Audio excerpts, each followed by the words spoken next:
the go live now. So if you keep your video off, you will not appear on the recording. And nice to see you here, Nick. So what I'm going to do today is I want to first remind you of a quote of Dr. Jung's, because let's see, before I get into that, quote of Dr. Jung's, and I'm reading today from Jung's Red Book for Our Time, Searching for Soul Under Postmodern Conditions, edited by Mary Stein and Thomas Arzt, Volume 1. And this is the very first essay in this book. I've already been working with this essay for 6 weeks, 6 sessions. This is the 7th. And in this session, I'm going to get into the second half of this essay, which becomes more involved with religion. And I just want to observe that Dr. Jung's work throughout his career was really about religion. And so the first thing I want to share with you is this quote of Dr. Jung's, and here it is. Okay, so for thousands of years, the mind of man has worried about the sick soul, perhaps even earlier than it did about the sick body. The propitiation of gods and the perils of the soul and its salvation, these are not yesterday's problems. Religions are naturally evolved psychotherapeutic systems in the truest sense of the word and on the grandest scale. They express the whole range of the psychic problem in mighty images. They are the avowal and recognition of the soul, and at the same time, the revelation of the soul's nature. And that quote comes from Volume 10 of the collected works of C.G. Jung, entitled Civilization in Transition, paragraph 367. Okay, so that's what we're talking about, and that's why Dr. Arzt is writing about religious matters. So I'm on page 25 of Volume 1 of Jung's Red Book for Our Time, Searching for Soul Under Postmodern Conditions. And before I get too much farther, I just want to mention that this afternoon, I will be hosting a session with the author of this book, Jung's Red Book, the Red Book Hours, by Dr. Jill Mellick. And this is quite a book, as you can see. And what it does is it talks about Dr. Jung's entire life in terms of his process, his creative process, and what he was doing throughout his life. That session today will be at 2:15 U.S. Eastern Standard Time, 2:30, but we hope you'll log on a bit early. I'll be online from 2 o'clock Eastern Time, and Dr. Mellick will begin at 2:30 Eastern Time. And I'm sorry for those of you in Asia, that'll be the middle of the night for you.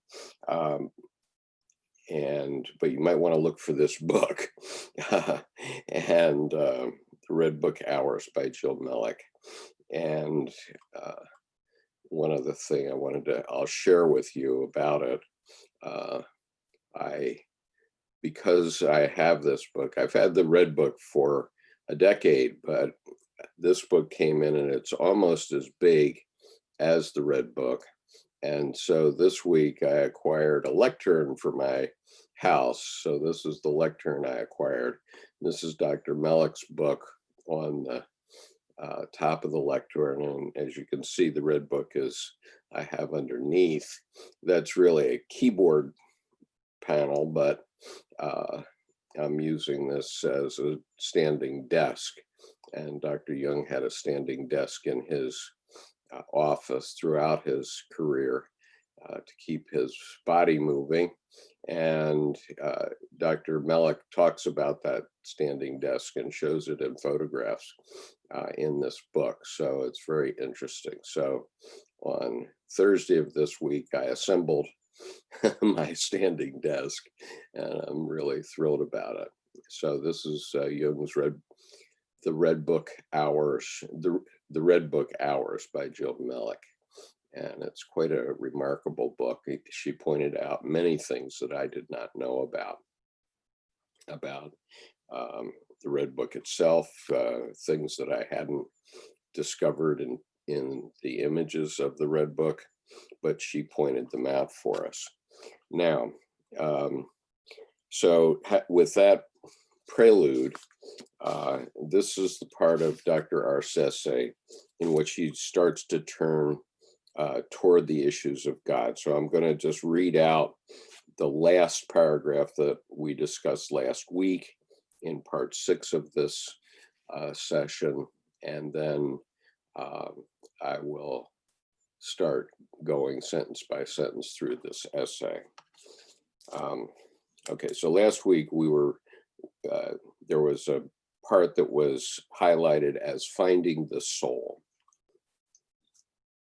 At the beginning of his self-experiment, Jung is instructed by the spirit of the depths to turn away from the spirit of this time, which represents the scientific materialistic worldview, and follow the spirit of the depths, which as the ruler of the depths of world affairs from time immemorial, and for all the futures, possesses a greater power than the spirit of this time, who changes with the generations.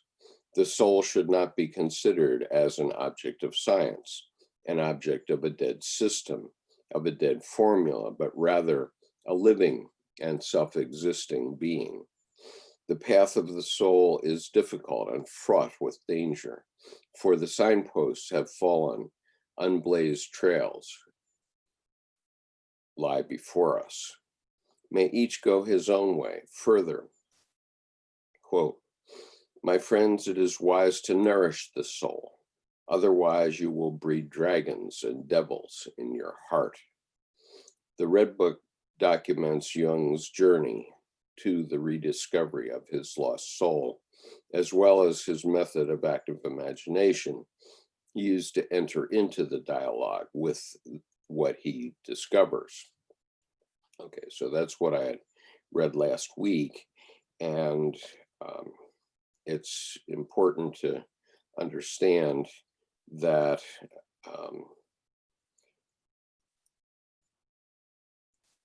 the creative aspect of Dr. Jung's life, creating, he was a painter in several media, he was a stonemason, he was a builder, he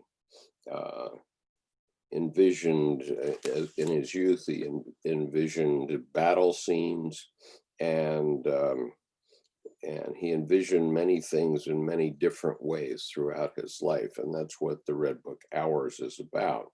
But the point about the breeding dragons and devils in your heart is that if you're not doing something creative, you're basically, just let Vermatnessa in. If you're not doing something creative, you're going to allow bad ideas to emerge. And one of Dr. Jung's favorite biblical verses is 1 John, the first letter of John,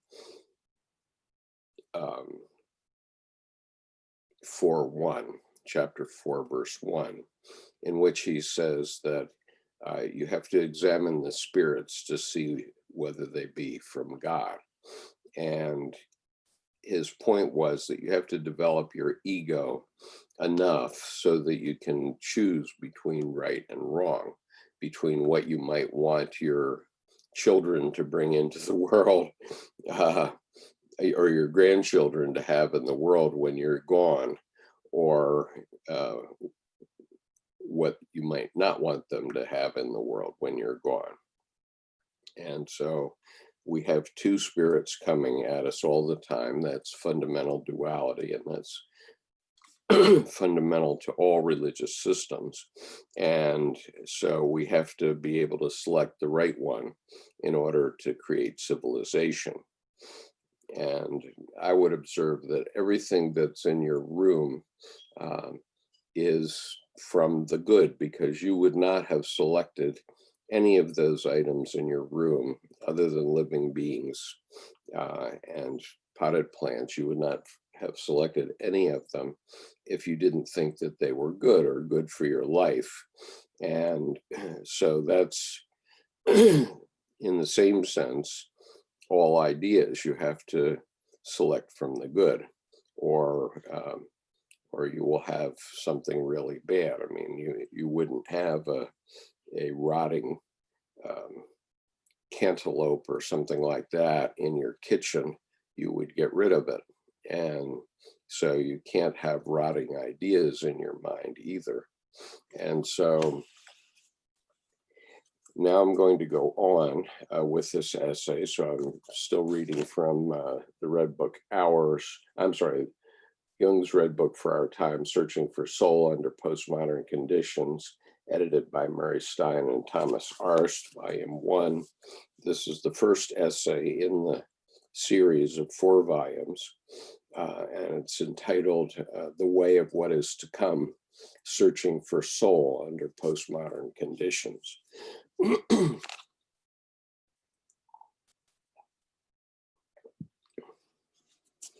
So this next part is entitled Soul and the Experience of God. The view that the soul is, the view that the soul is a place for the experience of God permeates the entire Red Book. I am ignorant of your mystery. Forgive me if I speak as in a dream, like a drunkard. Are you God? That was Jung in the Red Book. Jung was saying, I am ignorant of your mystery. Forgive me if I speak as in a dream, like a drunkard. Are you God? In Jung's encounter with the soul, God does not reveal himself as the God of theologians, who is dead and in need of renewal, but in overwhelming experiences of paradoxical dichotomies found within. Okay, so that's quite a last sentence there. Jung has gone inward, gone to his inner realm by sitting in his office and just relaxing and letting himself drop into the unconscious. He's doing what we now call active imagination.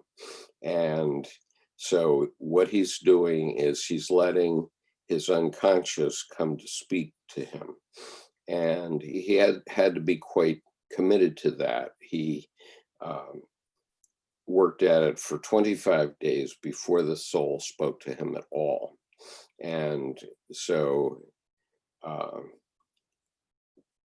the process begins with my soul, why have you forsaken me? And he then just relaxes and tries to imagine himself going into his deep unconscious. And the way he does is he starts to imagine going into a lower level of the earth through a cave, perhaps, and he reaches down into a level that's about 1,000 feet deep, he says. And finally, he reaches something hard at the bottom, and it's very dark, but gradually his eyes adjust to the light, and he begins in this imagination to encounter the soul and to talk to her. And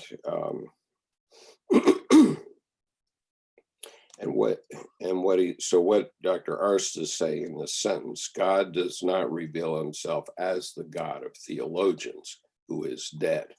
Now that's a reference to Friedrich Nietzsche, and Friedrich Nietzsche had said at the end of the 19th century, God is dead.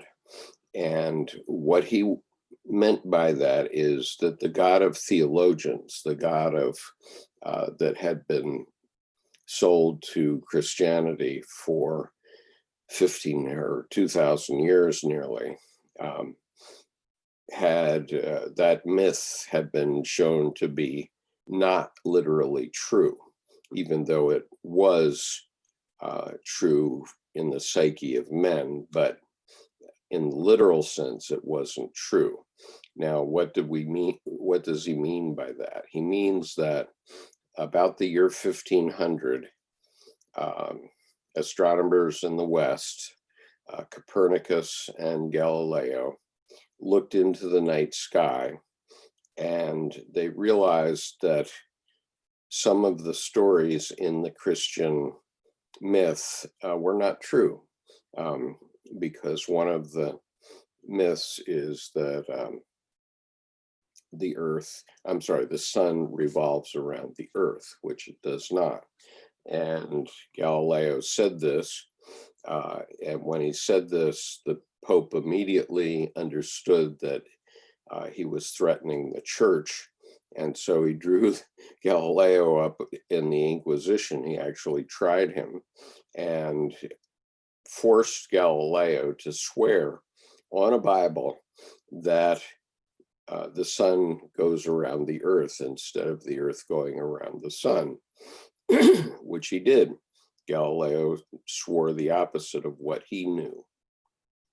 And he did that because he knew that the Catholics kept good records, and he was literally making a monkey of them for all time, because now we have the abjuration of Galileo, and we can see how funny it is the way he presented what he swore on the Bible. And but that was only the first example. Then many other things through the scientific method have been proven to be untrue in the Bible. And so by the end of the 19th century, which is nearly 500 years later, Nietzsche could clearly declare God is dead. There is no God like the one the Christians talk about. Now, what does that mean? It doesn't mean that God is dead. It means that the Christian story and the way the Christians have presented it is not literal truth. And so in Jungian circles, the way this is referred to is when God fell off the roof of the cathedral and into the psyche of man. And so God does exist. God exists in the psyche of man. But before Jung came along, perhaps, it wasn't recognized that what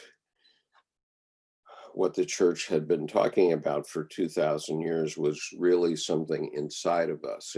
It isn't outside of us.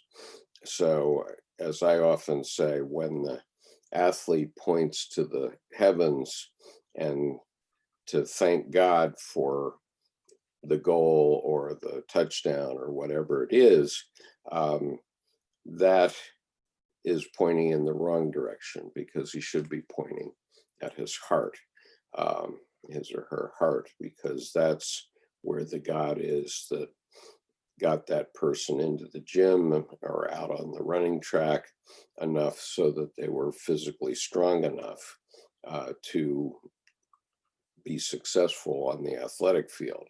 So that God is within.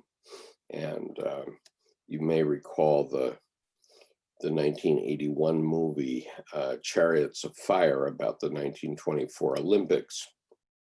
And there's a line in there where Eric Liddell is in a track race, a quarter mile.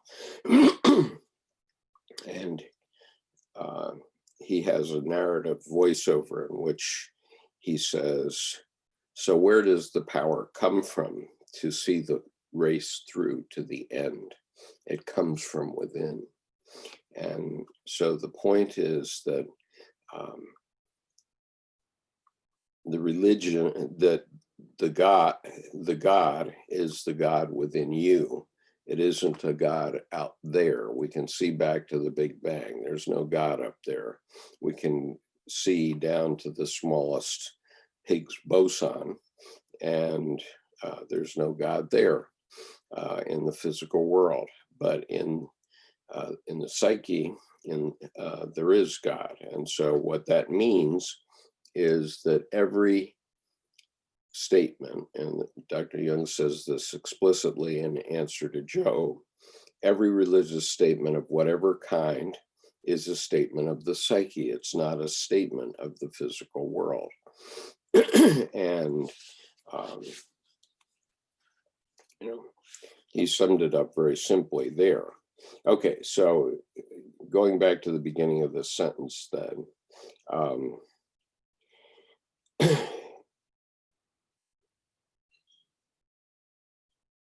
God does not reveal himself as the God of theologians, because he's not that, who is dead and in need of renewal. So we need to find the living God someplace else.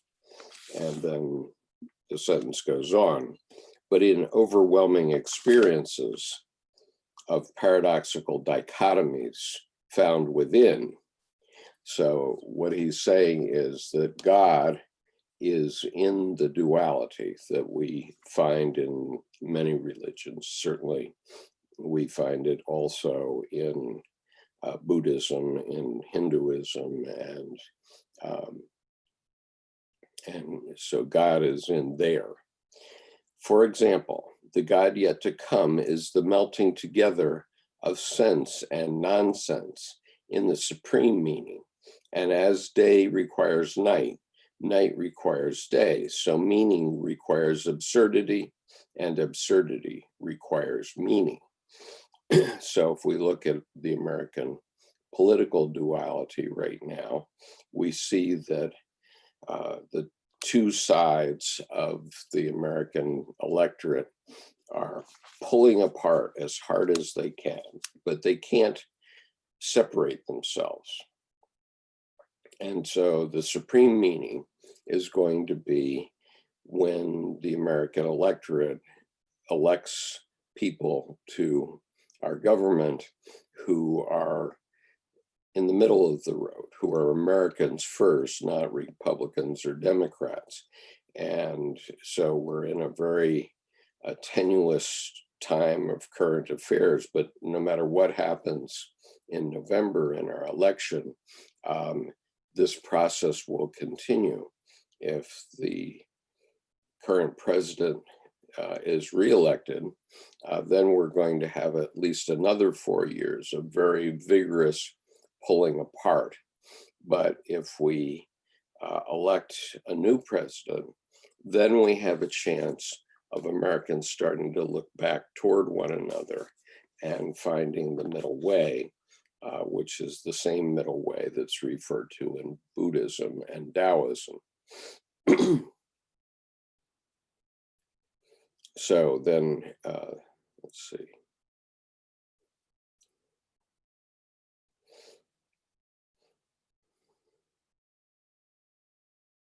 All right, so this sentence, I'm going to go on with this sentence. So the God yet to come is the melting together of sense and nonsense in the supreme meaning. And as day requires night and night requires day, so meaning requires absurdity and absurdity requires meaning.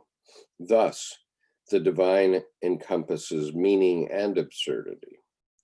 The greatest and smallest, the supreme meaning is great and small. It is as wide as the space of the starry heavens and as narrow as the cell of the living body. So the point is that God is everywhere and everything, And in that sense, it is a unity. And it's all, and we're all part of it.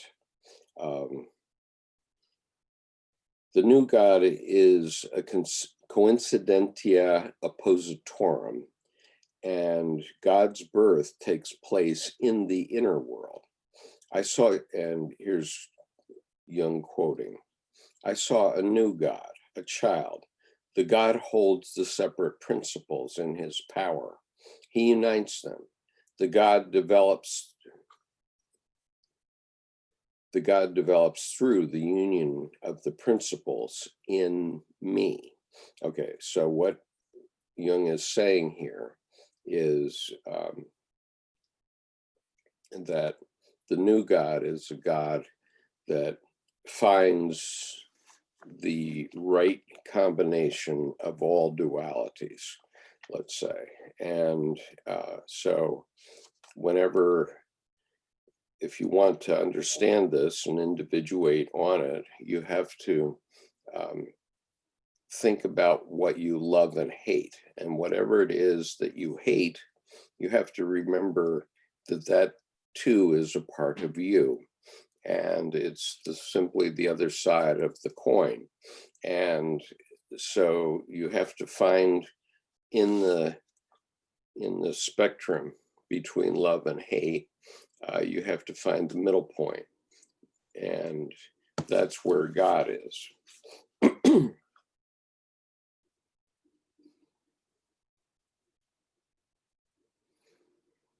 So the God develops through the union of the principles in me.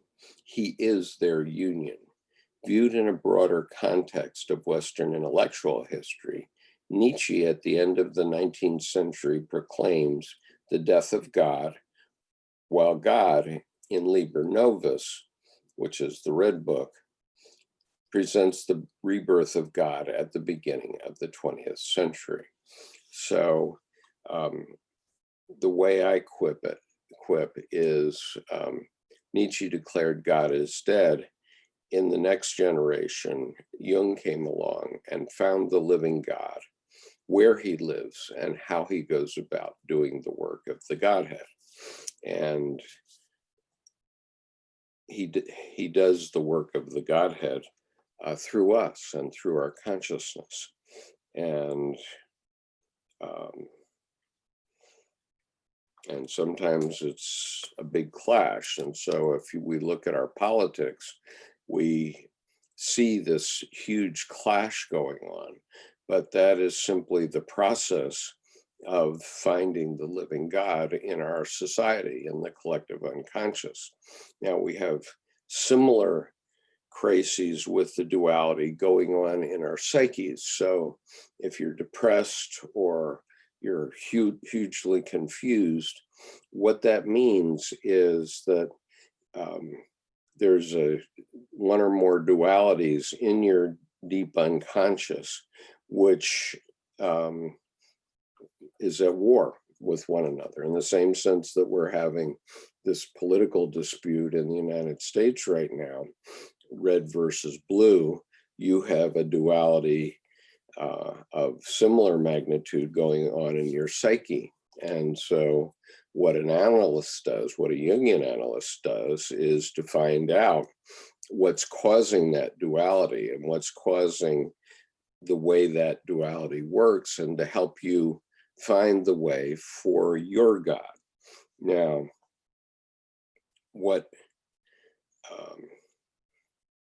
one idea that's in Jungian psychology is that each of us has to find our own religion and our own God. We have to find a perspective on God. So there's no saying that any one religion is wrong. In fact, all sacred texts of all religions are 100% correct. Why? Because they're in the psyche of human beings. And so because they're there, And let's say, for example, a quarter of the world's population is Buddhist, a quarter is Muslim, a quarter is Christian, and a quarter is other religions, considering Christianity as Judaism heresy. But a quarter of the world's population, so we're talking well over 1.5 billion people, follows each religion. They're not wrong. They're right, because the way the religion developed in their place, it was convincing to the psyche of that many human beings. And it didn't have to develop exactly the same, and couldn't, because it's obvious that Buddha and Christ didn't run into one another. In fact, if any, Buddha definitely didn't run into Christ, because he lived 500 years before Christ. But it's quite possible that Buddhist ideas are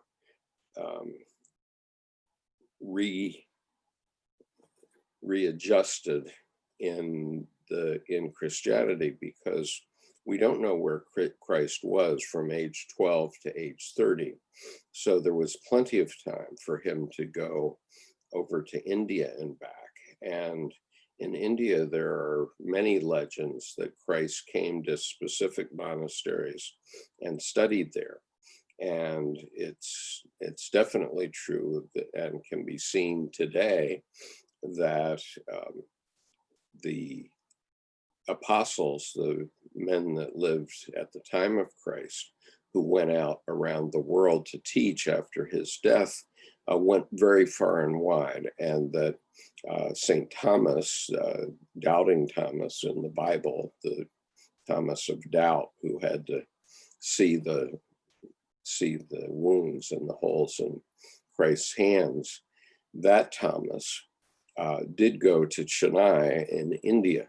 And so to this day, we have the Cathedral of Thomas, the Cathedral of St. Thomas in Chennai in India, because that's where he went. And traditionally, they have relics of St. Thomas in that cathedral. And so these ideas were spreading out around the earth in different ways. Obviously, Lao Tzu and Confucius also brought along different ideas in Taoism, let's say, and all those things were overlapping all over the world in those times, and still are. And so each of us, we're very confused about what's the right answer. Well, there's no final right answer. That's the answer, okay?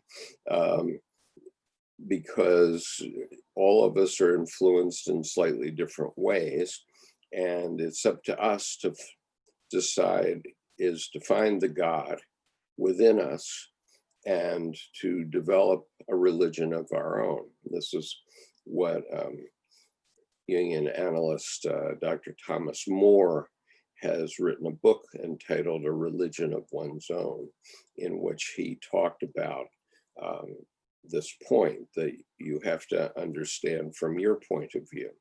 And so what I'm saying in this discussion is only my way of putting these things together. It's not the right way. It's not the only way. And the idea of Jungian psychology is that you take some of these ideas and you go back and think about them from your own point of view, look into your own unconscious and decide what you think is right, so that you can live your life and understand that there is something within you. In Jungian psychology, we call it the self, or the God image, or the greater personality. There's something within you that's driving you in your life. You can't tell me with certainty what you will be doing 2 minutes from now. And so if we could do that in our conscious minds, then our ego would be in control. But it's not. We're fragile boats that are on the surface of a very vast unconscious sea. And we have to learn how to sail our boats in such a way that we don't get swamped. And, you know, we have to talk about these things metaphorically because we can't point to it specifically and say, this is the way it is. And Gertrude Stein, I'm very fond of a short poem that Gertrude Stein wrote about 100 years ago, more than 100 years ago, maybe 120 years ago, in which she said, there ain't no answer. There ain't going to be no answer. There never has been any answer. That's the answer. Okay, so the idea that you're going to go out and find the truth with a capital T that everyone else will then follow along with, that's not the case, and it's never going to be.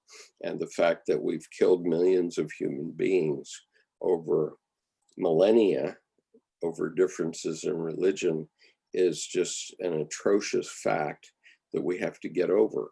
And so in order to go into the next stage of human consciousness, we have to recognize that the ideas that one religion is right and all the others are wrong is just ludicrous. It's just ridiculous.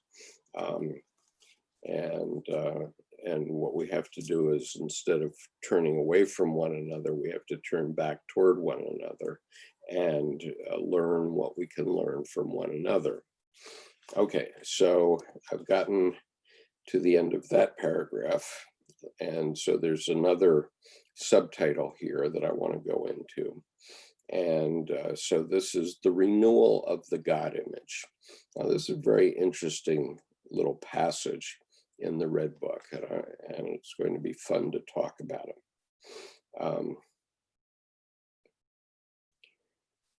Renewal of the God image. A key to Jung's oeuvre can be found in the encounter with the wounded mythical figure Izdbar, whom Jung would like to heal. Like modern man, Izdbar becomes paralyzed by the poison that is science, because this awful magic, quote unquote, only leaves words in place of gods. Science has destroyed the capacity for belief. Okay, now before I go into the exchange, I want to bring up on my screen a picture of Izdbar so you can see how Dr. Jung was envisioning this in the Red Book, which I happen to have a copy of it. And so let me find a picture of Izdbar here.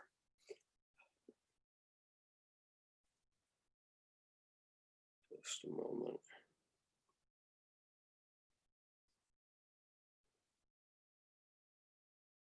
It's got to be here. Ah, yes, there he is, Izdbar. Okay, so I'm going to share this image of Izdbar from the Red Book now. And this is the God that Dr. Jung is talking about. Now, in this image,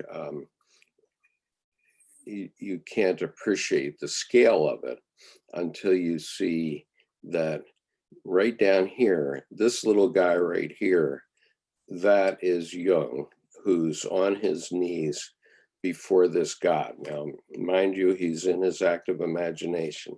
So he's inside his psyche having this experience, and he sees this God, Izdbar. And you see that in this world where Izdbar is, there are many crocodiles and there are snakes, and the snakes are weaving back and forth. And one of the reasons our session with Dr. Jill Mellick will be interesting this afternoon at 2:30 is that if you look very carefully, you can see how lively Dr. Jung made this painting. This is an extremely complex painting. It must have taken quite a while to put it together, because just look at his chainmail. Each little square is a different color, and they're non-repeating.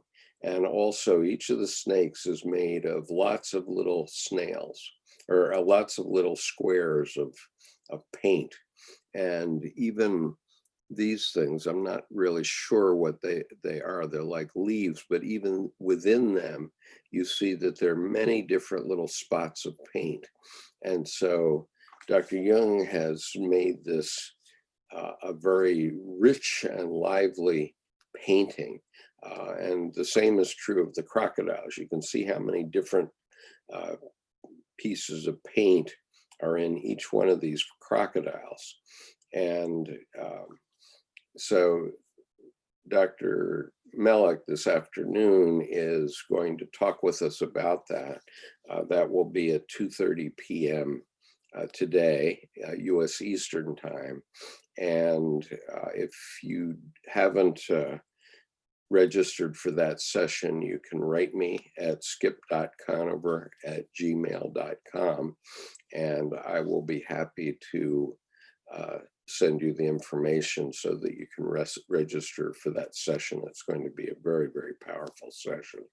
And when I read Dr. Melek's book, which, as I pointed out, is about the size of the Red Book, I was really impressed, because she pointed out many things. And actually, I had discovered before that this is Jung down here, and this God from the East is immense in his imagination.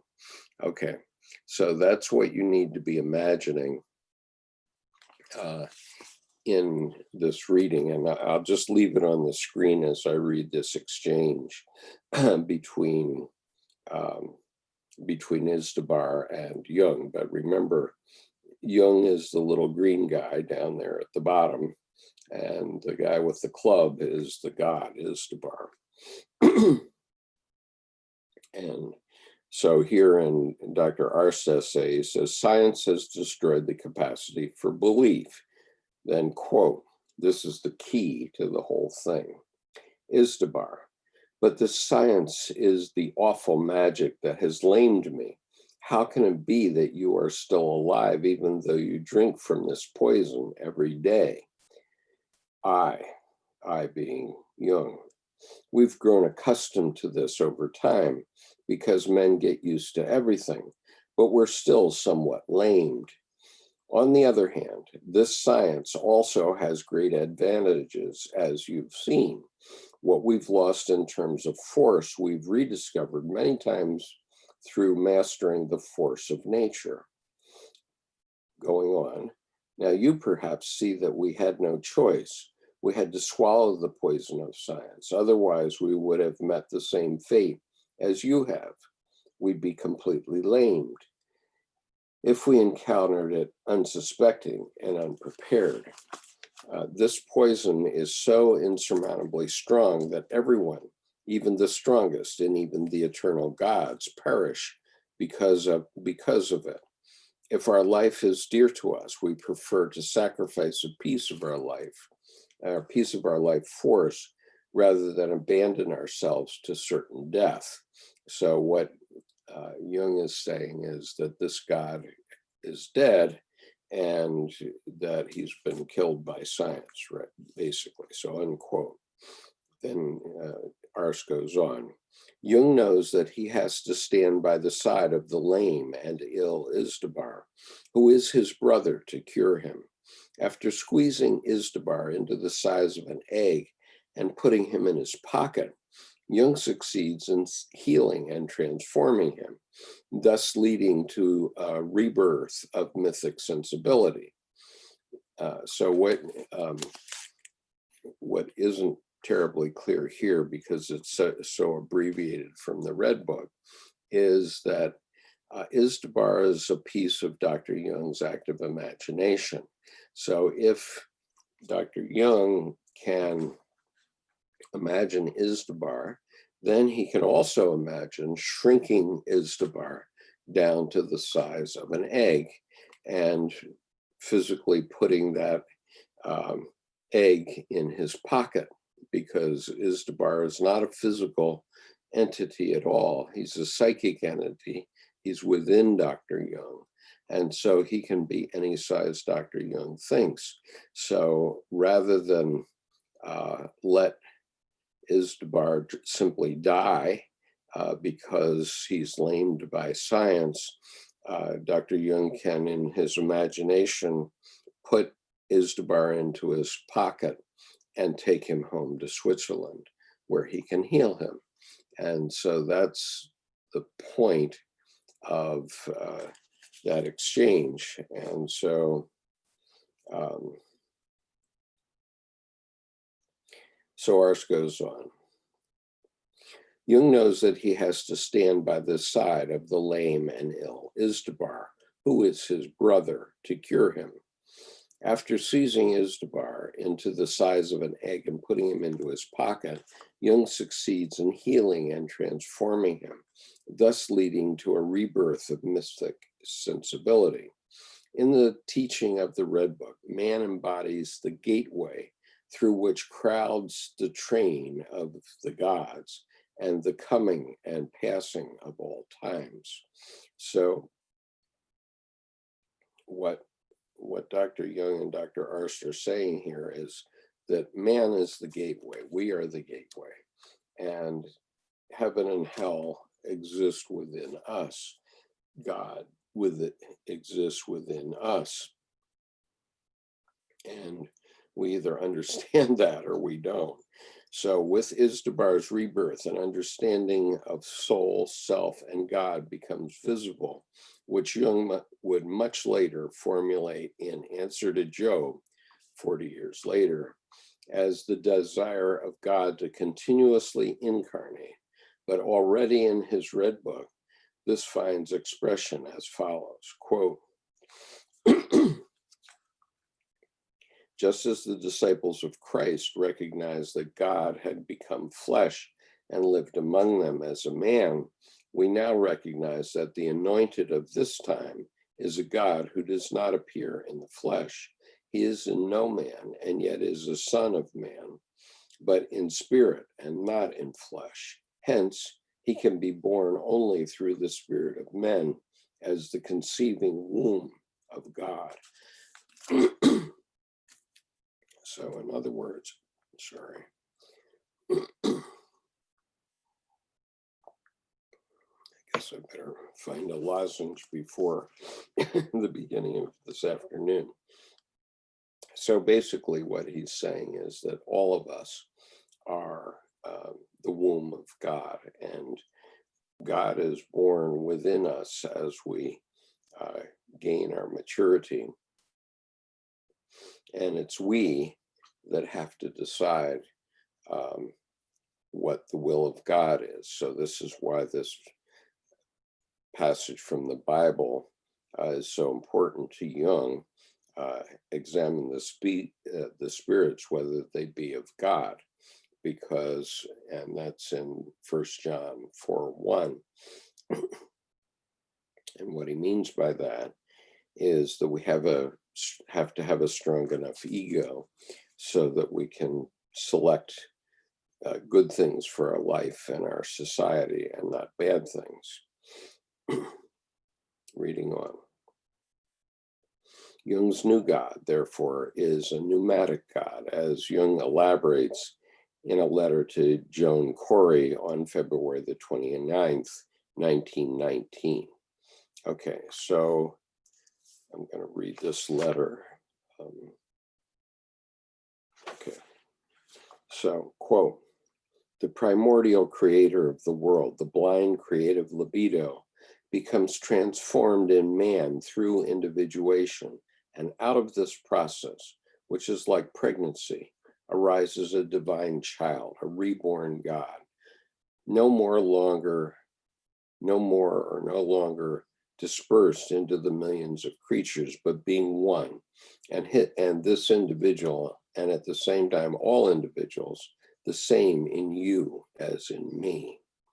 Dr. Long has a little book, 7 Sermons ad Mortuis.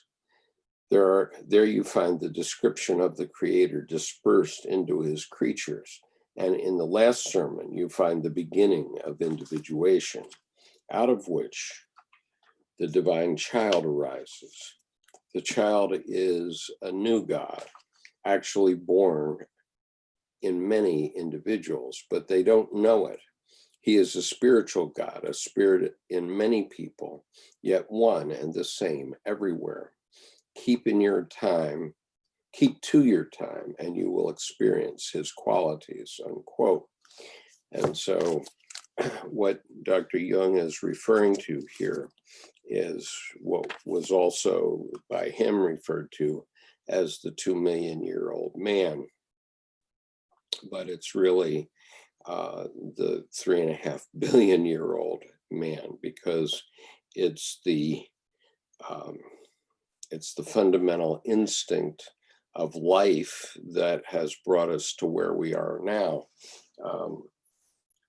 I have this quote here that I often refer to, and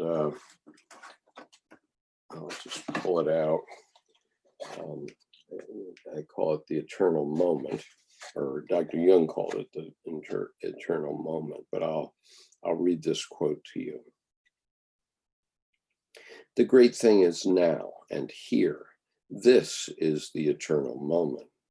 And if you do not realize it, you have missed the best part of life. You have missed the realization that you were once the carrier of life, contained between the poles of an unimaginable future and an unimaginably remote past. Millions of years and untold millions of ancestors have worked up to this moment, and you are the fulfillment of this eternal moment.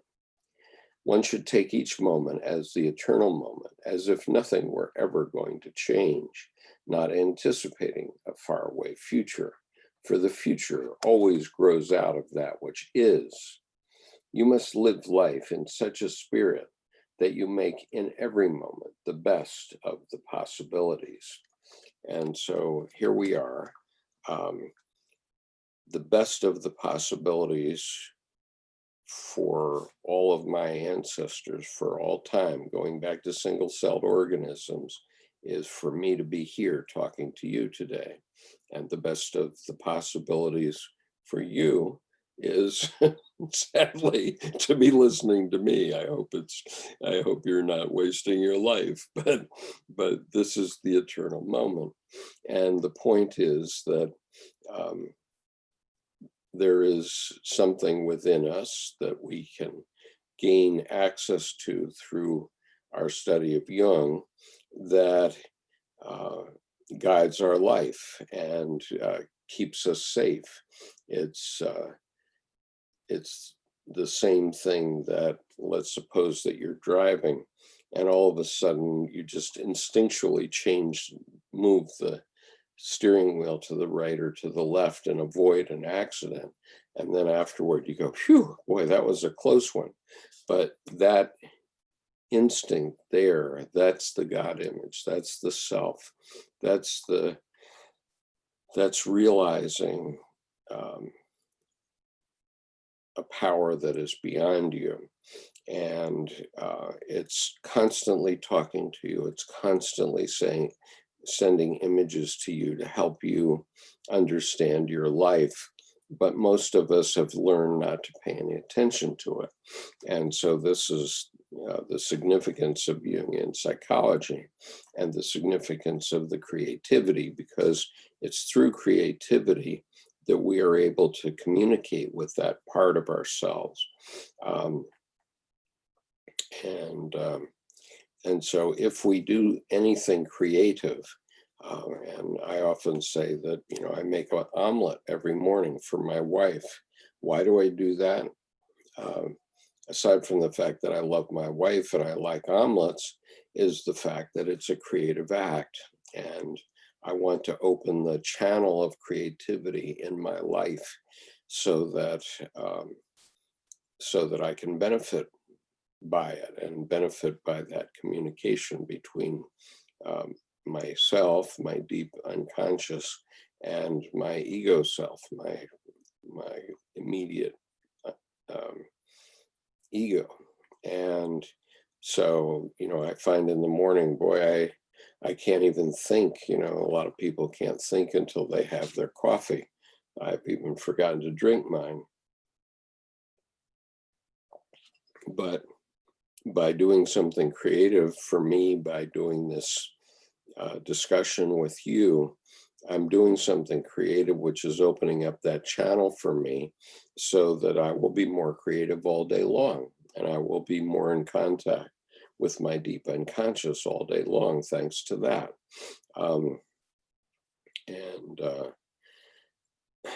And so that's what Dr. Jung is talking about. Let me just look at your questions here because there's quite a few.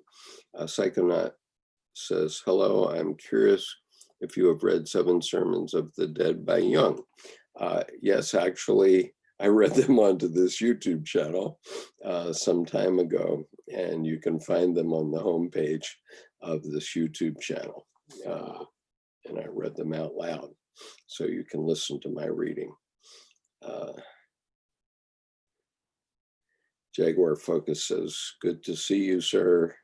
Follow the light within. The key is to step aside and let it flow through you. One is just a vessel for it, correct. All right, Annette says, great explanation of Izdbar. And it looks like the god Izdbar is able to turn his head and is looking from behind straight at us, seeing his knees. He is making an impossible position. Okay, well, let's look at that once again. I'd like to do that. So let's pull up Izdbar once again. Okay, so this is Izdbar. And yes, you're quite right. That's something I never noticed before. So this knee is looking to the side, actually. Very interesting. I never noticed that, but that is true. And it looks like Izdbar could turn his head and is looking from behind straight at us. Yeah, I mean, in some sense, it does look like he's looking from behind the body of Izdbar. That's interesting. Also, very interesting perception you have there, Annette. I hadn't noticed that before. But there are many things in these images. When you get the Red Book, the actual folio edition of the Red Book, which I now have out in my other room, you can study these images, but Dr. Mellick, who is going to speak to us this afternoon, she's pointed out so many more details that average people just don't catch. And so I hope you can join us. And if you don't have the information about how to get into it, you can write skip.conover@gmail.com, and I will send you the information on the link. Now let us go back. So anyway, where was I?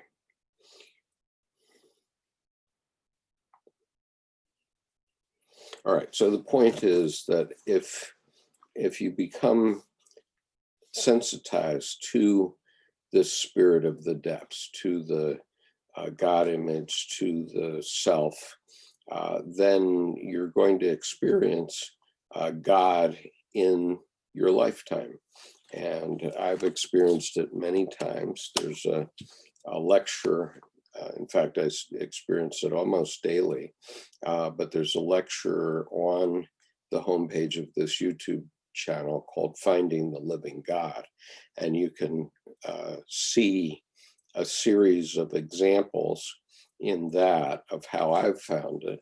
And these things are very hard to catch on film because it comes to you almost like a feeling, as Nick Chan has explained to us in his session with us.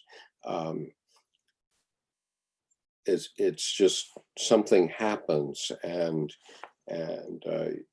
it's very hard to catch on film, but Nick was able to do it because he was finding synchronicities in automobile license plates, and he started to take pictures of them. And so Nick on his channel has shown us all these coincidences, but I also have, I caught one on still camera and two on video and those are all shown in Finding the Living God, the talk I did last October. And let's see here. JB says, hi, Skip, good to see you on the air. Question about something you said about our self guiding us. Is there a place for us to test the self by deliberately going against it? This is a fearful enterprise. Well, I cannot recommend deliberately going against yourself. But this is why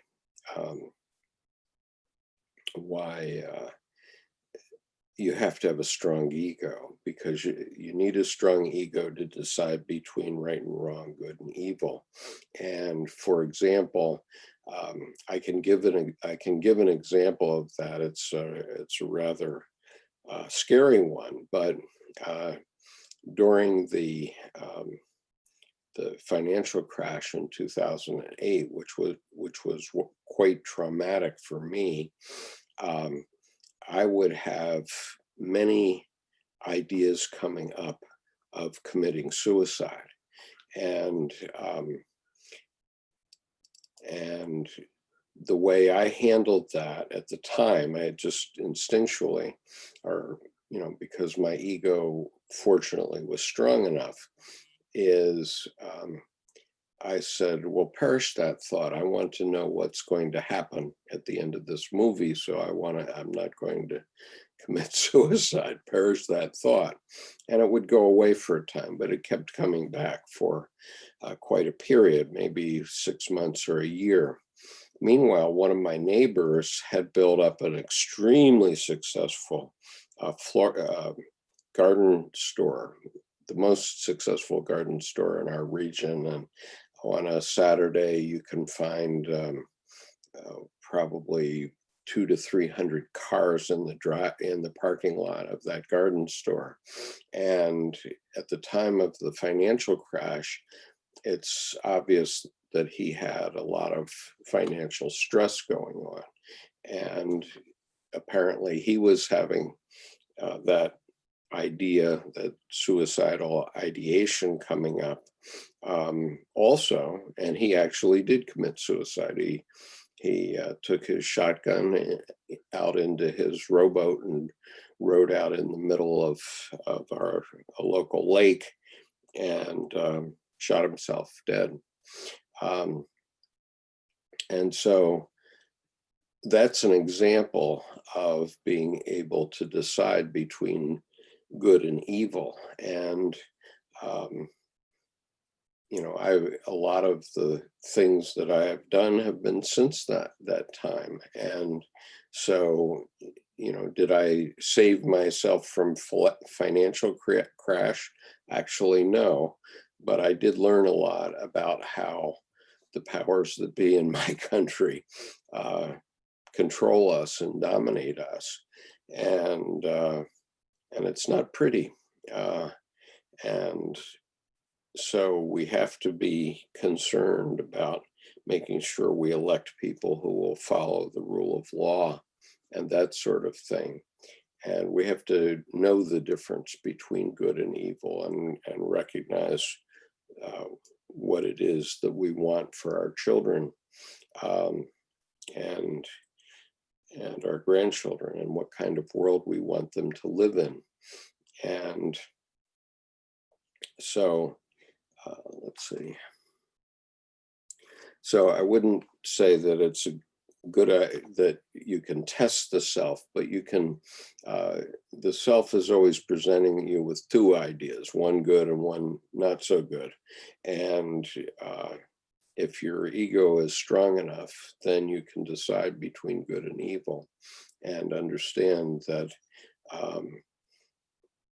Understand that. I mean, what we're seeing in the United States right now in our politics, is there anybody out there besides a few of our president's henchmen who think it's a good idea to destroy the U.S. Post Office? I mean, it's very clear that the president is trying to destroy an institution that has supported the American people for over 240 years, and even before that. And he's trying to destroy that institution as a way to keep himself in office in a very selfish way. And, that's, to me, that's manifest evil. And we as a nation, as a collective unconscious, know that. Okay, there's 99% of everyone in the United States knows that that's a really bad idea, and it's been being pointed out on our media now, where the president can't think about other people, so he doesn't understand the consequences of people not being able to get their medicine and that sort of thing through the mail, and the unintended consequences that will mean. And it's perfectly obvious that with the coronavirus, he's done this internal calculation that if he lets the coronavirus run unchecked, maybe more people that would vote against him would die than people that would vote for him. I don't know. I think that may backfire on him, but it's quite obvious that that's what his calculation is. He's not going to do anything about the coronavirus because he'd just as soon have the people that are dying die. And if that's not manifest evil, I don't know what is. And so, I hate to bring politics into Jungian psychology, but it's quite relevant. And it's also why I've done this channel for the last over 4 years, is because I want to help people think these issues through. And I actually wrote a book, which you can find on Amazon, entitled Political Psychology, New Ideas for Activists. And that was published in 2014. I wrote another book in 2007 entitled Tsunami of Blood. And both of those are talking about world events from a Jungian perspective. So Tsunami of Blood has quite a dramatic cover on it. Let me see if I can find it for you quickly. I might be able to do that. Let's see.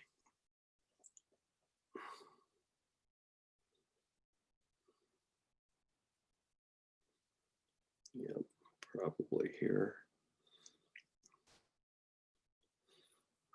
Okay, I can share this with you.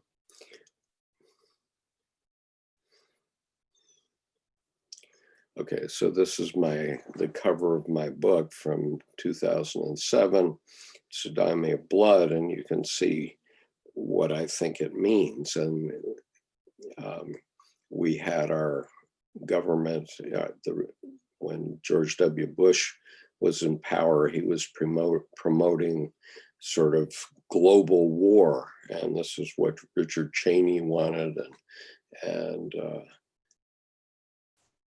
several of W's henchmen.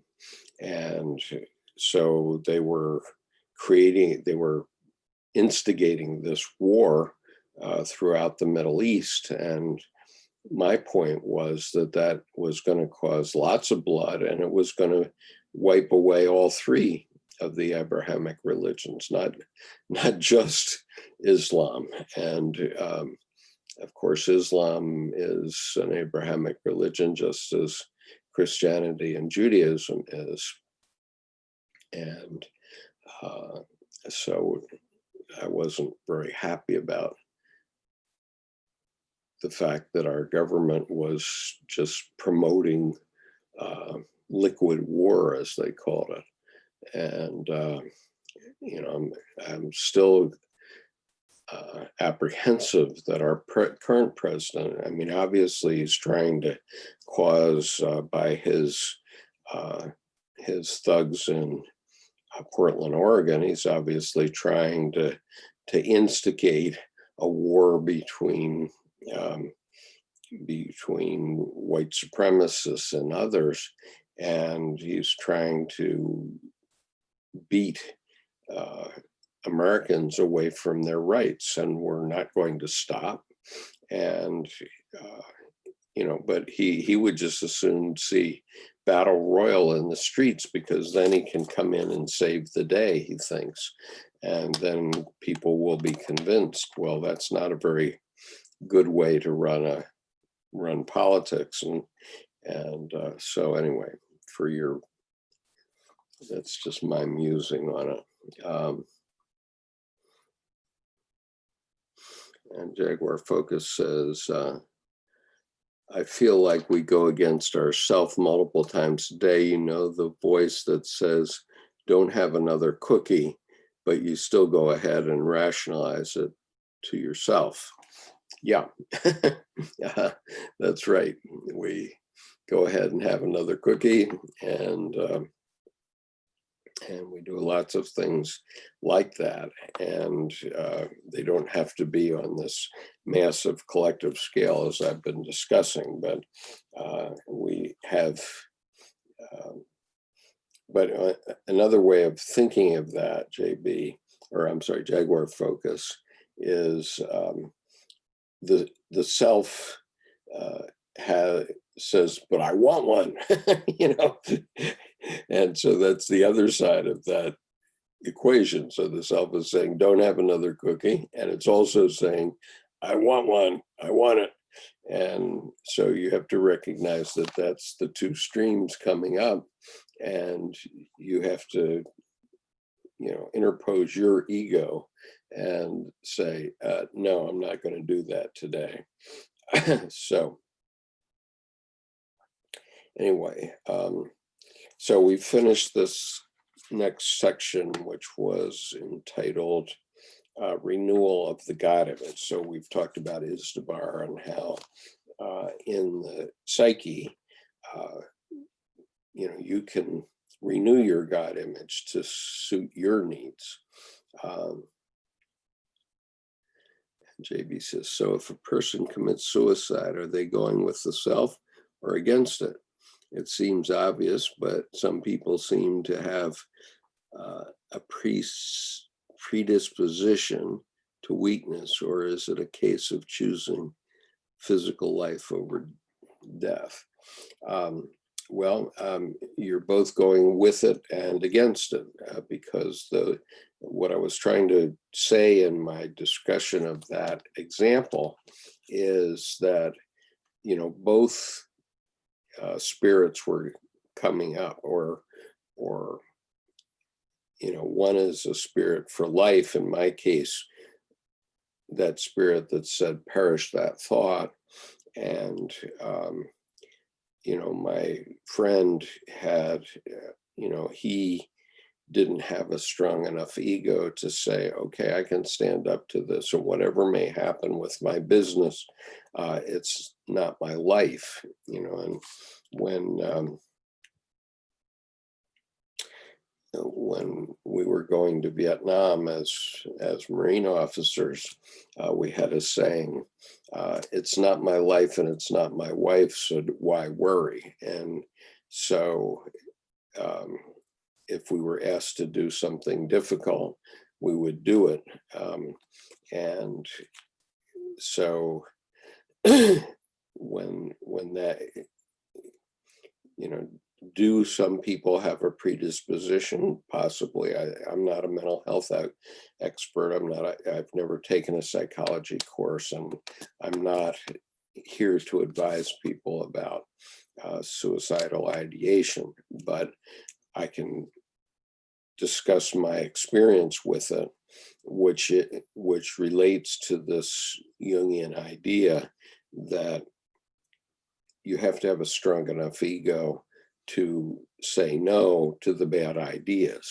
And unfortunately, it seems that my neighbor did not have a strong enough ego, and therefore he couldn't face the fact that, he might have had to file bankruptcy or something. I don't know. I didn't actually follow the news about his nursery. I know his nursery is still operating and it's still going strong. So I don't know how that happened, but nonetheless,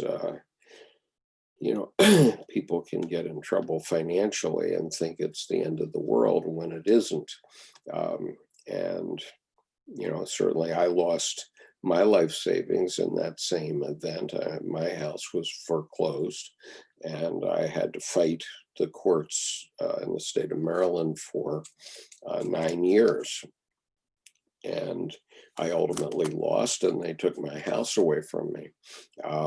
And at the same time, though, by doing that lawsuit, which involved going to the Court of Appeals of Maryland 5 times and the US Supreme Court once, I found how corrupt our system is in the judiciary, and the fact that we no longer follow the rule of law, and that in the end, these judges are just making decisions based on who got them elected in many cases. And I proved that in my legal documentation. Now, you can say that I lost because I lost my home, but oh, by the way, I also stayed in my home for 9 years and without making mortgage payments. And so effectively, my wife and I took our equity out of the house before we moved out. And,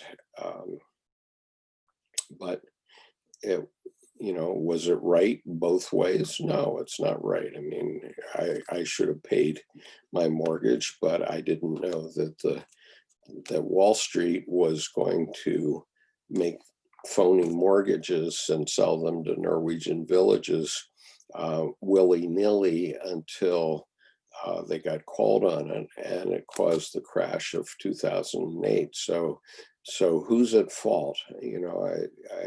I think we have to understand what's right, the chicken or the egg. And Jaguar Focus says, Eckhart Tolle said it perfectly. Your life situation is not your life. Yes, okay, absolutely. Excellent about the strong ego. One Jung group said, have a small ego, but a very strong one. And thank you, Jaguar Focus.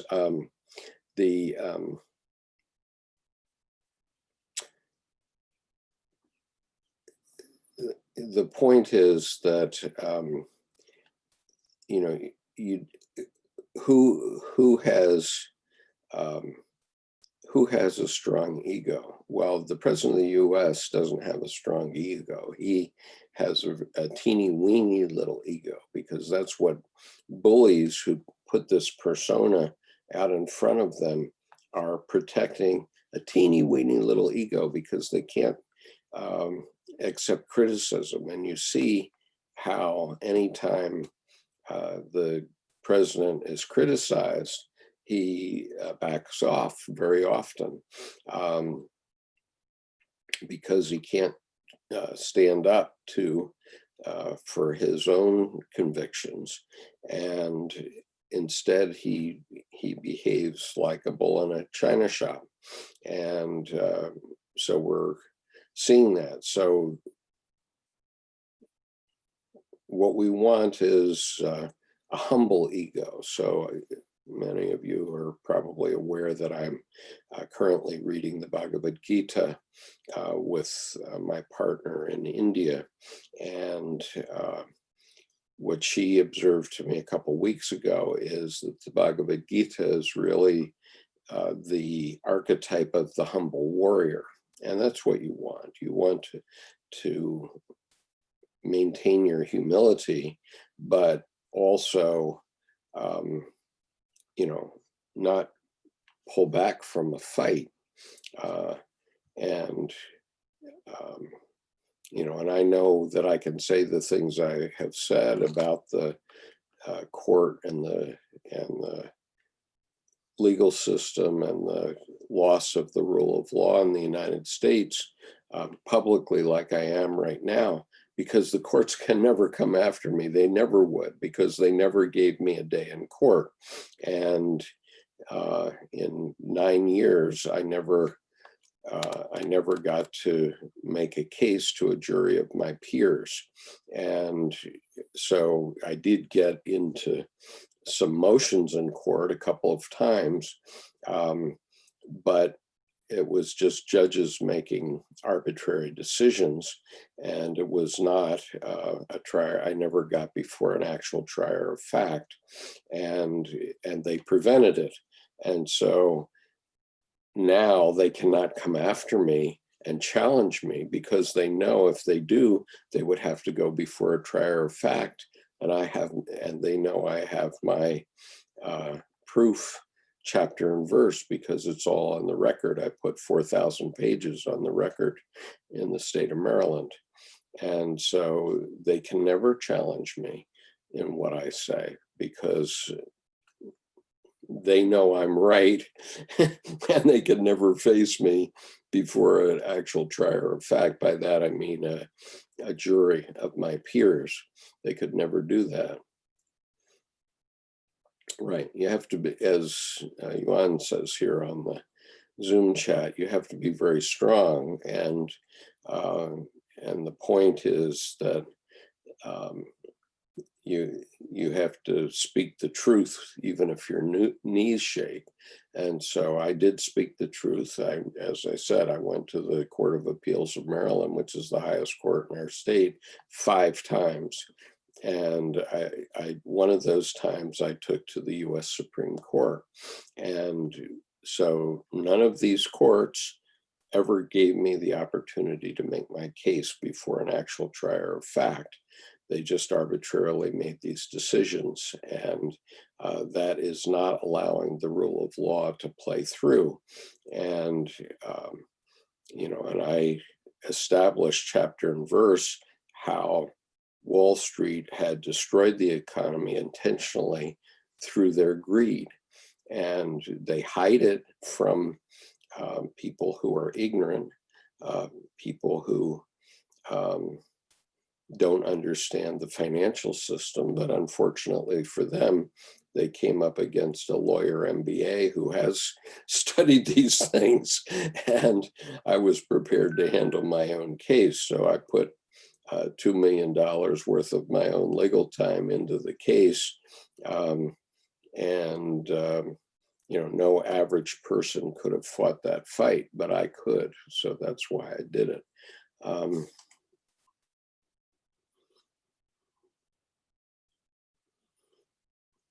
Yeah, and Jaguar Focus says one of the greatest challenges we face is to not become a narcissist within a narcissistic culture. Yeah, very true. And, obviously, I'm a flawed person, and I try to maintain my humility, but it's not easy to recognize your flaws and accept that you have a dark side too. And certainly there is a dark side to some of the things that I've written.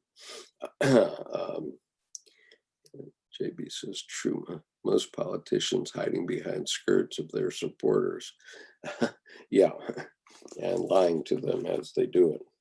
Okay, so now I'll go through one more section of this, and which is called Imitatio Christi, and then I'm going to stop for today, but because we've been going for an hour and a half, and since this has to be a soliloquy so that I can do this conversation for people on the other side of the world who can only, there are some of our followers who can only watch this on Zoom. They cannot watch the replay because of the way things are.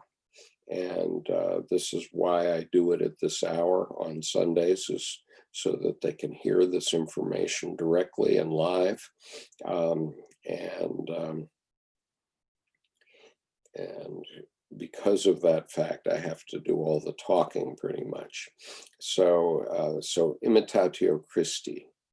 With the Red Book identifying the individuation process as the royal road to rediscovering soul and God, Jung revises the traditional Christian teaching of Imitatio Christi. Simply being a devout Christian does not suffice anymore. Instead, the new form of spirituality requires searching for the inner Christ, who stands for the sacrifice and willingness needed to take one's own self into one's own hands while staying faithful to one's essence and one's love.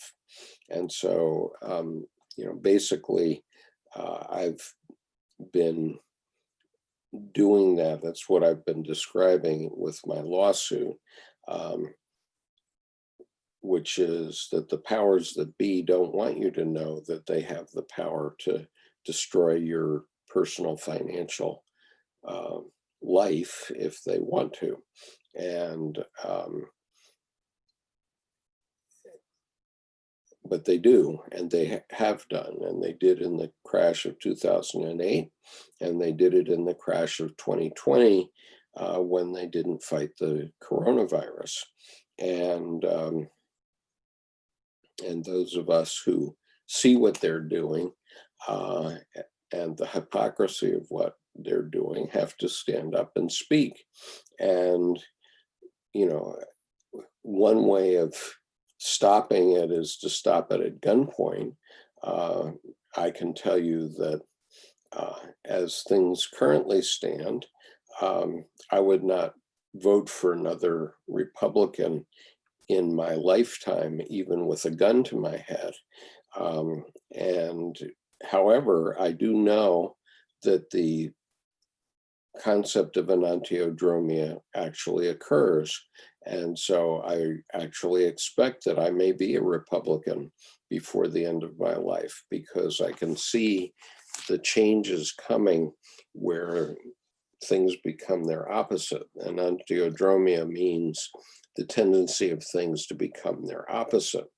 And so the interesting thing is that Abraham Lincoln, who fought against slavery and led the United States through the Civil War, was a Republican.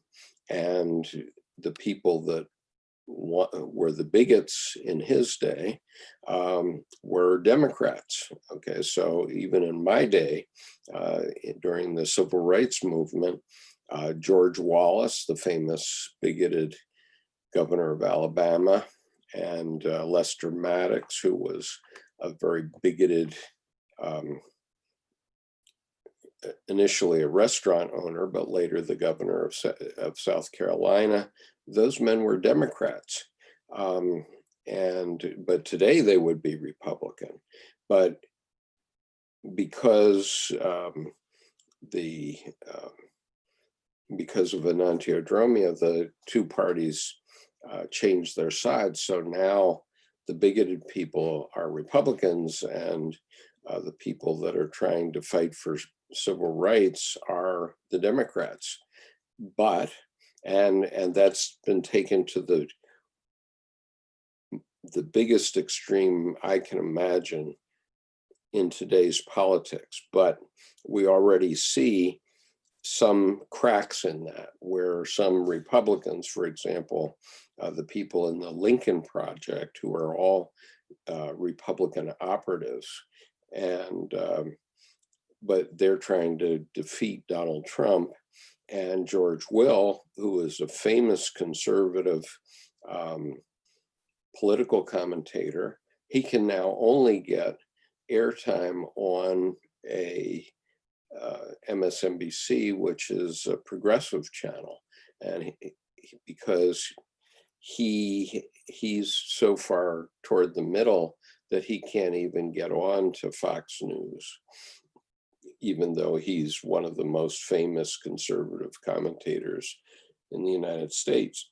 And the same with Steve Schmidt, who was famously depicted by Woody Harrelson in Game Change, a movie called Game Change, which is worth your time if you haven't seen it. But Steve Schmidt, who was the campaign manager for John McCain, the Republican candidate in 2008, now he can only get airtime on MSNBC, which is a progressive channel, and he's one of the founders of the Lincoln Project. And so here's Republicans already moving back toward the Democratic side, and that's going to happen more because assuming that the president, whether or not the president wins, that tendency, the tension that has been built up in the United States collective unconscious can't continue. Okay, it can't continue. I expect that if Donald Trump wins the election, then we're going to be in for a very bad time that will be every bit as bad as the civil rights movement and the anti-war movement of the 1960s. And if he doesn't win, then the movement toward the other side will begin, with people being more toward the middle. And it doesn't mean that it'll be back to the middle and solved. It may be boom right through again, and we might be the opposite again. So I think I was actually a registered Republican at one time, but no more. I couldn't do that. Okay, so, but the point Jung made, which he makes in chapter 5 of the book Ion, is that Christ is a symbol of the self. So what he means by that is that Christ is showing you how to live your life. If you believe in something very strongly, as Christ clearly did entirely in his lifetime, then you're prepared to press that through no matter what happens, even unto death.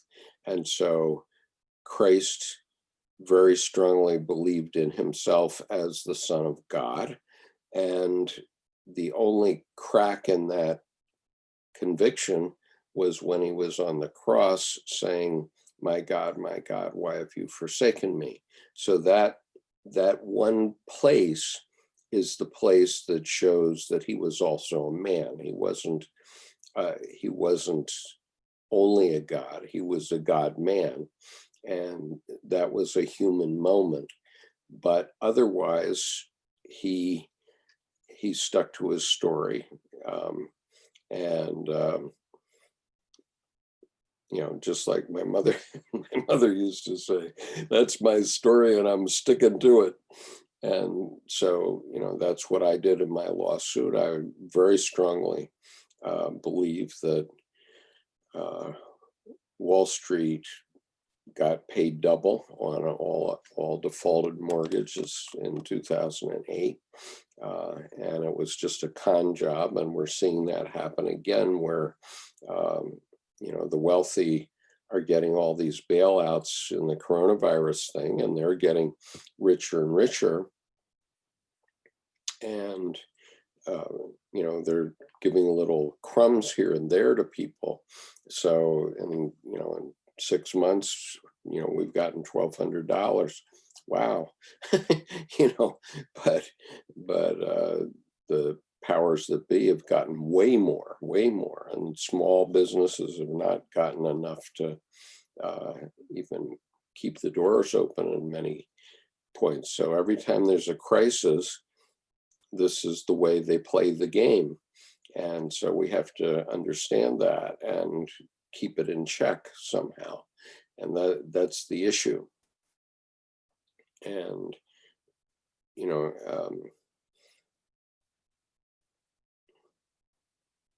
Gandhi made the observation, if we look at what happened after Tiananmen Square, things got cracked down in that country, and Gandhi made the observation that there have always been dictators and tyrants, and for a time they can seem invincible, but in the end they always fail. Think of it, always. And that's very true. If you look back toward history, through history, the tyrants always fail. And it sometimes takes a long time. When I was a young Marine officer, the enemy was the Soviet Union. And I assumed the Soviet Union would always exist in my lifetime.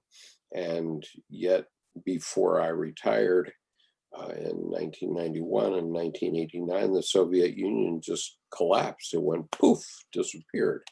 But now Russia has a tyrant emerging in a new way, and even he will disappear. And even the Bhagavad Gita, in Discourse 4.8, I'll just share it with you.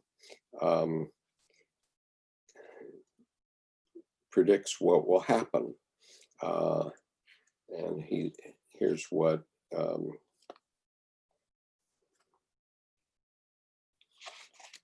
here's what Krishna, as an avatar of Vishnu, says.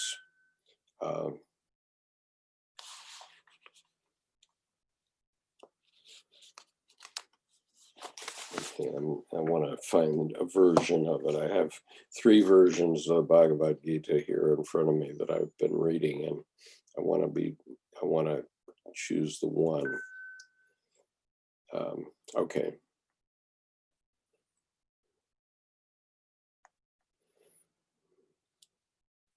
So I'm reading from the Bhagavad Gita,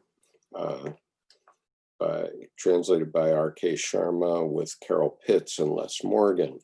And here's verses, Discourse 4, verses 7 and 8. Indeed, whenever there is decay of righteousness and growth of unrighteousness, I incarnate myself, O descendant of Bharata.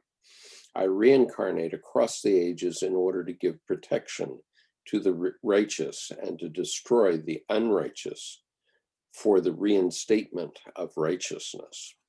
And so when we interviewed Jungian analyst Ashok Bedi back in April, he predicted that there would be a new incarnation of Vishnu in this very sense, which Jung knew because he quoted that directly next to his image of Philemon in the Red Book.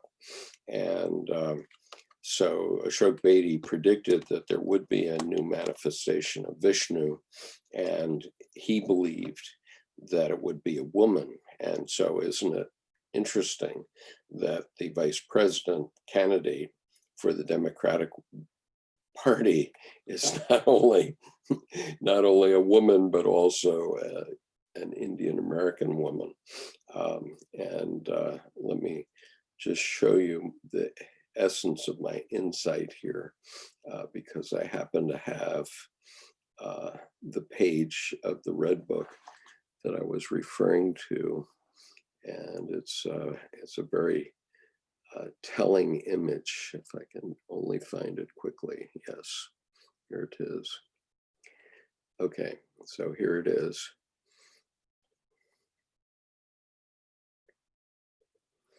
So here is Philemon, who is Dr. Jung's God image as he experienced it in his Red Book period. And directly next to it is the same quote that I just read to you from the Bhagavad Gita.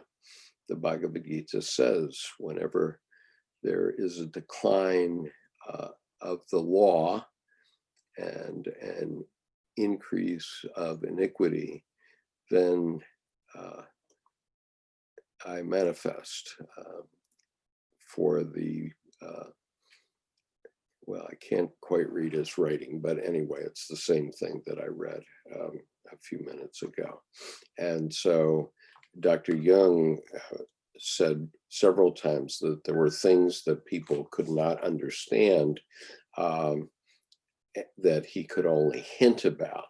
And so it was on May the 9th, 2020, when I realized that this wasn't just a cute quote from the Bhagavad Gita, but this is one of Dr. Jung's hints. And once you understand what the Bhagavad Gita is and what he's saying here, he's basically saying that the Vishnu of the Bhagavad Gita corresponds to the Philemon in his active imagination, or to Izdbar, as we were discussing earlier, and you can see the size of Philemon here. This is a building that Philemon is standing on, so you have a sense of the relative size in the image. Okay, so let's see. So anyway, the point was that Christ represented the self of this one man, Jesus, and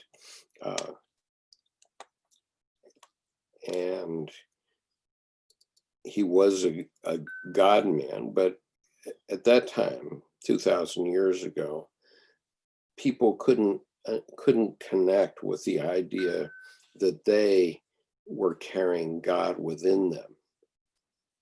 And so Christ was put forward, and the church made this imitation of Christ a big thing for 2,000 years. It still is a big thing. But the point of it is that to be righteous to yourself, you have to understand, first of all, what yourself is telling you should do, because we all have a role here to play, and then have the courage to do the necessary. And I certainly can't tell anyone here what that is for yourself. Yourself is going to tell you, and that's the individuation process. And then you have to stick to it, and you have to be strong enough. You have to have a strong enough ego to stick to it. And so Jung goes on, simply being a devout Christian does not suffice anymore. Instead, the new form of spirituality requires searching for the inner Christ. And by this, he means the inner self, the spirit of the self, of which Christ is a symbol, who stands for the sacrifice and willingness needed to take one's own life into one's own hands while staying faithful to one's essence and one's love. And so his point is that Christ took his own life in his own hands and stayed faithful to his mission, and even unto death. And the angel came to him in the Garden of Gethsemane and comforted him. But nonetheless, he went to the cross, and he knew that he was doing that when he went to Jerusalem on a donkey on Palm Sunday. As opposed to remaining in an infantile attitude of imitation, the individual is asked to find a place for Christ in his heart and then follow his independent path during a process of personal growth, living one's own life just as Christ lived his. So Christ knew that he was the Son of God, and so he lived his life completely and fully, and he was the totally individuated man. And so by imitation of Christ now, we have to recognize that all of us are living a life. There is a meaning to all of our lives, and we need to find it and live it through. It doesn't mean that we all have to get nailed to a cross, but we all have to find what the meaning of our life is, and then manifest it to the fullest. I see the Love Doctors here. Thank you. She says, cool standing desk. Yes, I agree. So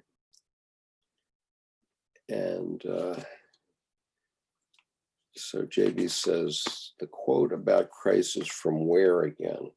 Well, okay, these quotes are like a onion.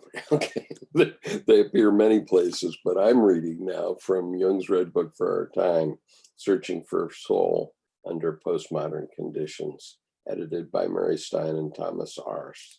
And this is volume 1, and I'm on page 28. Okay. And so the last part of this paragraph, the new God laughs at imitation and discipleship. He needs no imitators and no pupils. In addition to the individual dimension, an eschatological one is of relevance as well when Jung writes, quote, I believe you have completed your work, since the one who has given his life, his entire truth, all his love, his entire soul, has completed his work. The time has come when each must do his own work of redemption. Mankind has grown older and a new month has begun. And so this spoke to me very deeply, because I came to the realization some years ago that it was important for Jung's work to get out to a wider audience, which is what this is. And I am following Jung's statement from Man and His Symbols on page 101. There's this paragraph that I read often, but I will read it once again because it speaks to me. As any change must begin somewhere, it is the single individual who will experience it and carry it through. The change must indeed begin with an individual. It might be any one of us. Nobody can afford to look around and to wait for somebody else to do what he is loath to do himself. But since nobody seems to know what to do, it might be worthwhile for each of us to ask himself whether by any chance his or her unconscious may know something that will help us. Certainly the conscious mind seems unable to do anything useful in this respect. Man today is painfully aware of the fact that neither his great religions nor his various philosophies seem to provide him with those powerful animating ideas that would help him, would give him the security he needs to face the present condition of the world. Okay, so the reason that speaks to me is for many years I was upset and complaining about the fact that the Jungian analyst community never spoke in public, or they speak in public, but they speak at Jung societies, which amount to intakes for their psychotherapy practices. And they weren't getting Jung's ideas out into the world, which I believe they need to be.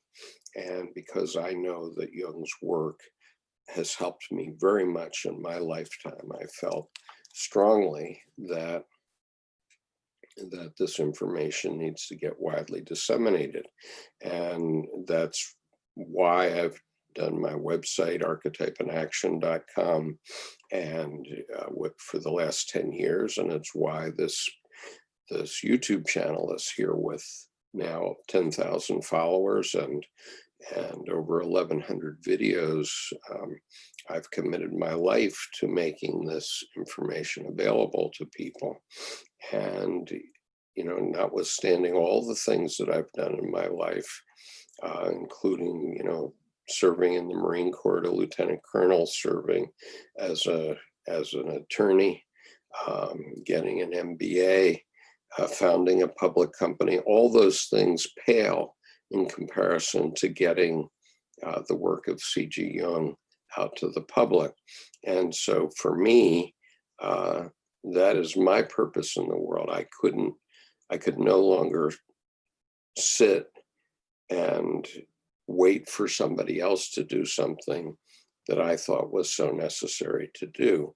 And it was apparent after a century that the Jungian analyst community was not going to do it, and or without being led. And so that's why I did it, and that's why I'm doing it now, and that's why I'm here, and that's why I think it's so important that I'm willing to get up at 7 o'clock on a Sunday morning so that I can broadcast live to a country where it can only be heard live and not on playback.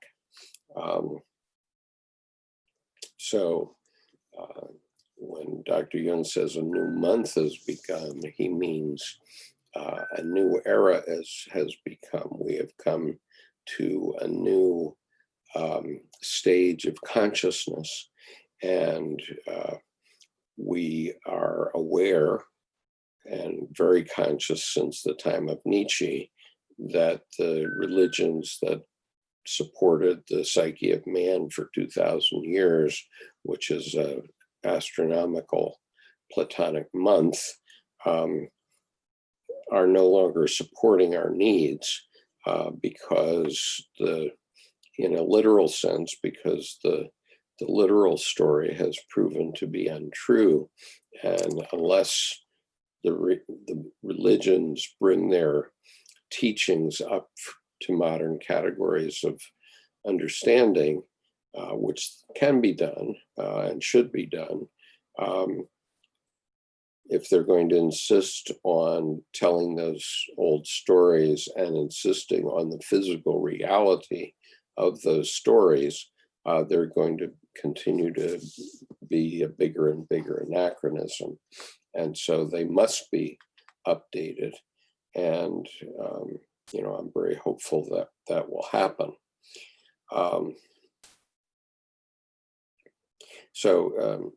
Dr. Arzt ends this paragraph with this statement.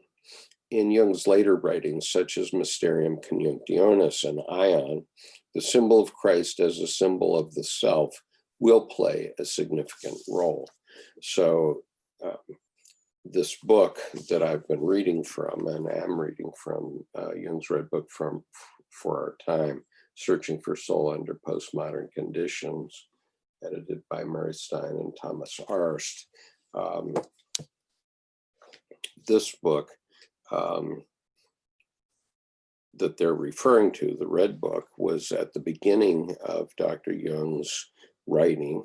And the Red Book, Dr. Jung describes as the prima materia, meaning the basis of all his other writing for the next 48 years. And and so Ion and Mysterium Conjunctionis really cover these issues that I've been talking about today in great detail. We have in our advanced reading group done complete courses, graduate level courses on both Ion and on Mysterium Conjunctionis.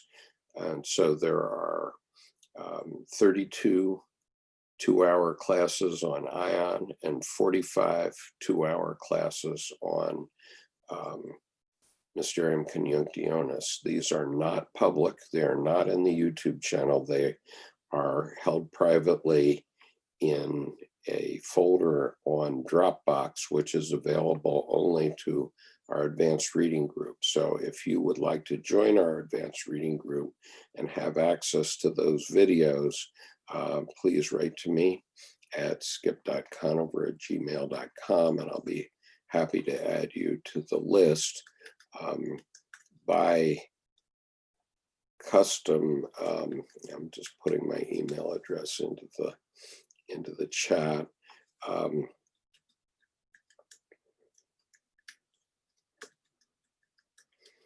We ask for a donation of $10 a month to the advanced reading group, but I'm not officious about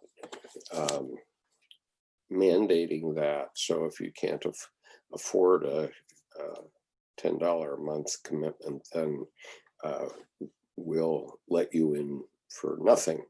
But if you're interested in that, please write to me and I will add you to the group. This will give you access to all of the teachings from the last 2 years that we've done. And these are not on the YouTube channel. These are only available on the Dropbox for students who are ready for them, and are ready for those teachings. And so let me just go back.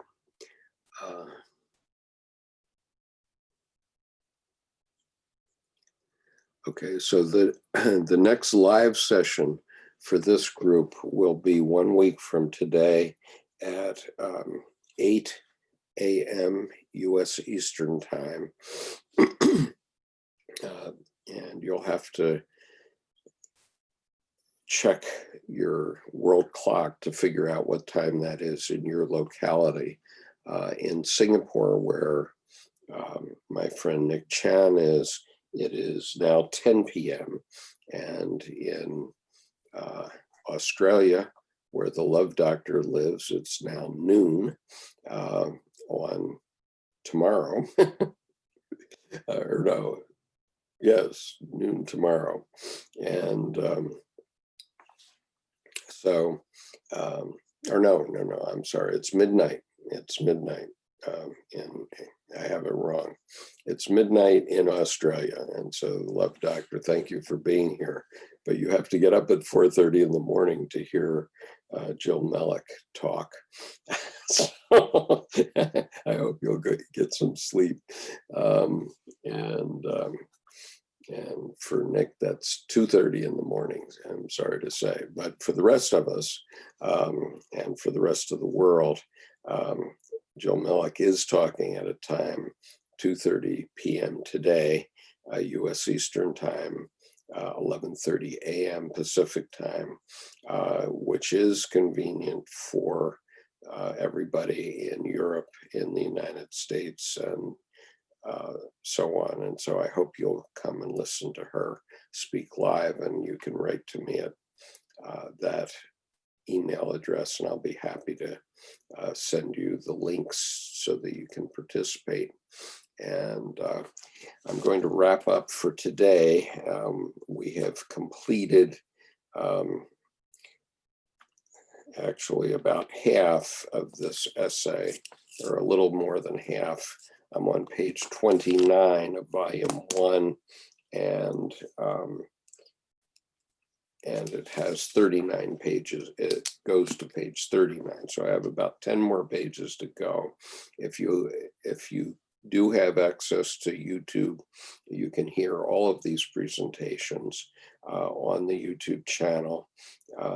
This one has been the 7th presentation. I'm trying to do this in a very simple way for people that don't have English as a first language. And so I'm being very repetitive and going over this essay in detail so that you can understand how profound it is. And indeed, it's part of a series of now 4 volumes. There'll be a 5th volume next spring. And all of the essays are very interesting and significant. I talk about Dr. Jung's Red Book as being like an uncut diamond. It's so precious and valuable to so many of us around the world. And so much so that Dr. Melick wrote all this about his Red Book. The Red Book Hours is her book. I'm sorry, this is so difficult here. But anyway, she wrote 466 pages, I think, about the Red Book. And so it's precious to many of us. But as I said, each of the essays in this series that I've been reading from Jung's Red Book for our time, and I'm only in the first essay of the 4-volume series, cuts a different facet, or many facets. In this case, in the case of this essay, many facets of this uncut Kohinoor diamond, and is making it truly sparkle. So I hope you all have a chance to start to acquire these volumes. They're very valuable, and they're especially valuable if you read them. And so I don't know how many more sessions it will take me to get through Dr. Arst's essay, but I found it profound from the first time that I read it. And as a result of that fact, I decided to do this. And next week, I may share some of the text with you. I'm thinking about how to do that. I can probably do it on the video by sharing my screen, just so that the followers who have access to YouTube can at least see this one essay. And unfortunately, it will be somewhat marked up because this is the way I read a book. As you can see, I mark them up pretty heavily, but that's the way I learn. So next week, we will begin with a subtitle called The Union of Opposites. And so that's dealing with duality. And then the following section after that is called The Coming Eon. And let's see what's after that, if there is one. The Age of the Holy Ghost is the third one, but I expect we may get into the first 2 of those next week. It's looking like we might be able to do that next week. So next week, 8 a.m. U.S. Eastern Time, Eastern Daylight Time, I will continue with part 8 of this series. And thank you for joining me today. But I need to rest my voice and get some honey on it so that I'll be able to talk this afternoon.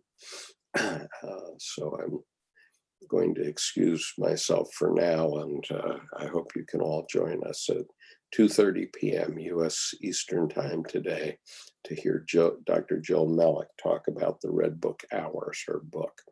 And if you don't have access to it, please write to me at my email address, which I've put on the chat in both cases.